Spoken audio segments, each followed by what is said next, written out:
The topic is the minority community and finance in the AIDS struggle. Of course, we have with us the Executive Director of Streetworks, Mr. RCrowder. Of course, Mr. Crowder, let's use the last segment of this particular show today to get some directions in terms of what can be done and what should be done. And I say that because you've been involved in this struggle for a long time, and you've been with us on a number of occasions, and each time we come back and you talk about how the situation is becoming more critical and et cetera, and how we need more financial support. And let's talk about it from your perspective. Well, Dr. Haney, I don't want to minimize the fact that we are getting local government support as well as a little federal support. But what I am saying is, once again, I want to reiterate the fact that African Americans account for about 3/4% of all new HIV infections. But African Americans are not supporting financially the fight of this epidemic. You know, we do free HIV testing, we do HIV prevention, we do direct care services to people who are living with HIV.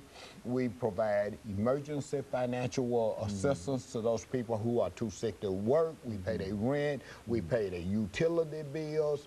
We do a lot of work, but the minority community, which is a recipient of much of this work. 90% of the people that we serve are the recipients of these services, and they have family members, church members, who are not adequately, I would say adequately, I'm not saying everybody, supporting the mission of our work.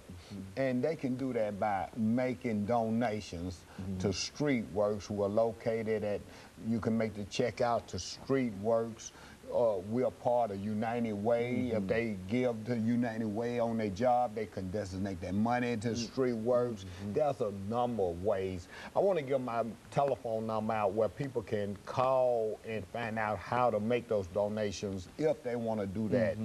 615-259-7676. If it's in the form of a check, you make that check out to Streetworks. We will give out my addresses. The mailing address is too long.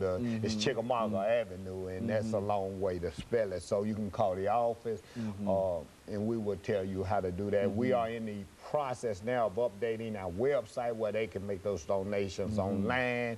And if you know anything now, websites do have secure sites where you can make donations online, and we'll probably go through the PayPal or whatever that agency is that receives those donations. And so what you're saying is that you are willing, Ms. Crowder, to accept any amount of money. Well, certainly you'd like to have some nice pieces of money, but anything, any kind of financial resources taken from a large number of people could help you considerably. Well, one of my sayings is, we take rolling money as well as folding money.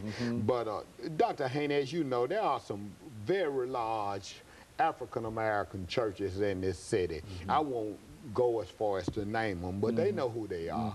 Those churches can do a concerted effort and make a donation because you know and I know 1 in 50 African-American men are infected with HIV in this city. 1 in 160 African-American women is infected with HIV. So we know some of these mega churches in Nashville, do the math. You got 300 men, that's 6 of them sitting in your pews on Sunday morning that's HIV infected that don't even feel that they can disclose their status. And quite naturally, those people are receiving services from somewhere. Even though they might not tell people in the church exactly what the situation is, but Monday morning when it comes time for them to receive support, and etc. You're not against the support that they are receiving. You're simply saying that even the people within these churches need support. Dr. Haney, and I just got to the other thing that I just want to